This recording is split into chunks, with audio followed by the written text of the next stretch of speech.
There are many charitable giving techniques we can use to support the organizations we care about: schools, hospitals, research facilities, religious institutions, and countless others. Gifts of cash, marketable securities, personal property, real estate, or gifts of closely held stock. First and perhaps best known is the old standby, cash. It remains the most popular and simplest way to give to charity.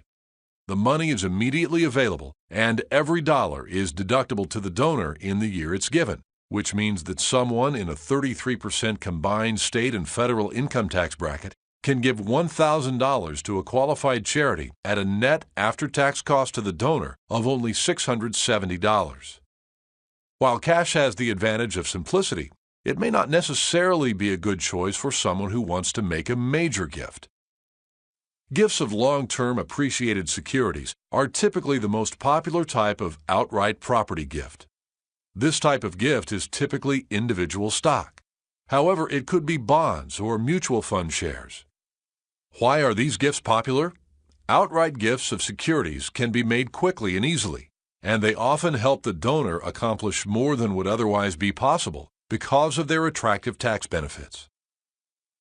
And when appreciated property is held long-term, its full fair market value at the time of the gift is generally fully deductible by the donor, regardless of the original price paid for the investment.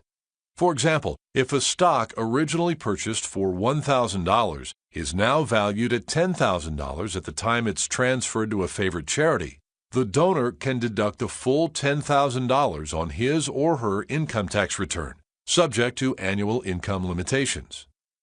Donors often use tangible personal property to make charitable gifts.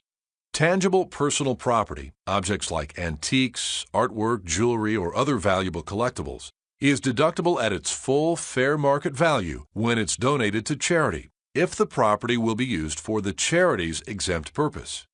If it is not used for the charity's exempt purpose, the deduction is limited to the donor's adjusted cost basis. Let's turn now to charitable donations of property that's more tangible than securities: appreciated real estate. When this type of property is donated, capital gains taxes can be avoided, and the full fair market value of the property, based on a professional appraisal, is generally deductible to the donor as a charitable contribution. Another attractive provision in the tax law, appealing to the charitably minded, allows an immediate income tax charitable deduction for a gift of a remainder interest in a home or farm.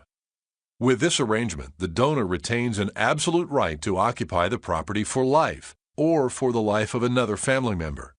The property ultimately passes to the charity only after the life estate terminates. In other words, at the death of the individual or individuals covered by the arrangement. Another form of giving involves gifts of stock in a closely held corporation. This type of charitable giving presents unique opportunities for close corporation shareholders, particularly when the business has substantial accumulated profits. The reason? Once the gift is made, barring any prearranged plan preventing it, the corporation is allowed to buy back the stock and then retire it.